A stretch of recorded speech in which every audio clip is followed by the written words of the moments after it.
नमस्कार, श्री स्वामी समर्थ। आज आहे हनुमान जन्मोत्सव। हनुमान जन्मोत्सवाच्या तुम्हा सर्वांना खूप खूप शुभेच्छा। हनुमान हे संकटमोचक आहेत, त्याचबरोबर ते बल, बुद्धी आणि विद्येचे दैवत देखील आहेत। म्हणून हनुमानाची उपासना हे बरेच जण करतात। आपल्यावर काही संकट असेल, कोणत्याही अडचणीत मार्ग काढण्यासाठी हनुमानाची भक्ती खूपच फायदेशीर ठरते। आज हनुमान जयंतीला एक प्रभावी उपाय करायचा आहे।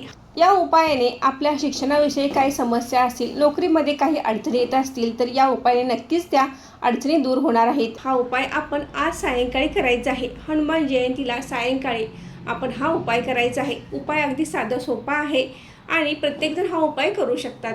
या उपायासाठी आपल्याला पिंपळाची पाने घ्यायची आहेत। तुम्ही 3 पाने घेऊ शकता, 5, 7, 9, 11 तुम्हाला जितकी शक्य आहे तितकी पाने तुम्ही या उपायासाठी घेऊ शकता। परंतु पाने हे चांगले असावे, खराब झालेले वाळलेले नसावे, तर ते व्यवस्थित असावे।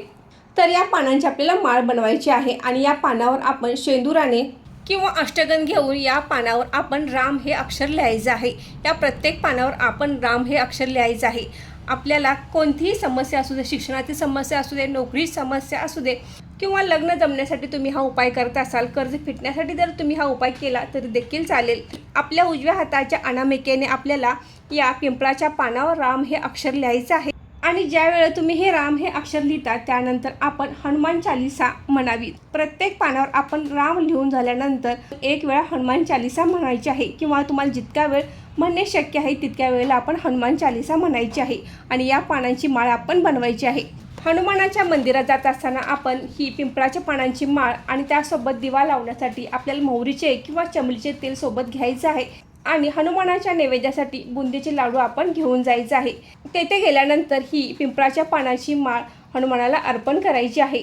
स्त्रियांना हनुमानाच्या मंदिरात जाण्यास परवानगी नसते, तर तेथील पुजाऱ्यांच्याकडे ही माळ द्यायची आहे आणि त्यांना ती माळ हनुमानाला अर्पण करण्यास सांगावी। त्यानंतर आपण जे चमेलीचे तेल किंवा मोहरीचे तेल घेतले आहे त्याचा दिवा तेथे लावायचा आहे आणि बुंदीच्या लाडवाचा नैवेद्य आपण हनुमानाला दाखवायचा आहे।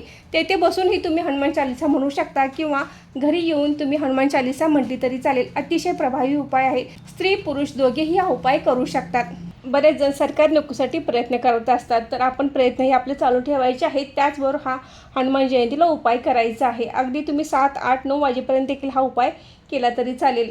नोकरीविषयी समस्या असेल, लग्न जमण्यात काही अडचणी येत असतील किंवा कर्ज फिटण्यासाठी देखील तुम्ही हा उपाय केला तरी देखील चालेल।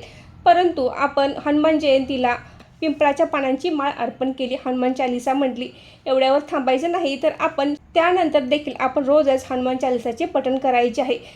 रोज करणे शक्य नसेल तर आपण प्रत्येक मंगळवारी आणि शनिवारी हनुमान चालीसाचे नक्कीच पठण करायचे आहे। तर आजचा व्हिडिओ इथे संपवते। आजची माहिती कशी वाटली हे कमेंट करून नक्की सांगा। व्हिडिओ आवडल्यास व्हिडिओ लाईक करा, शेअर करा। धन्यवाद।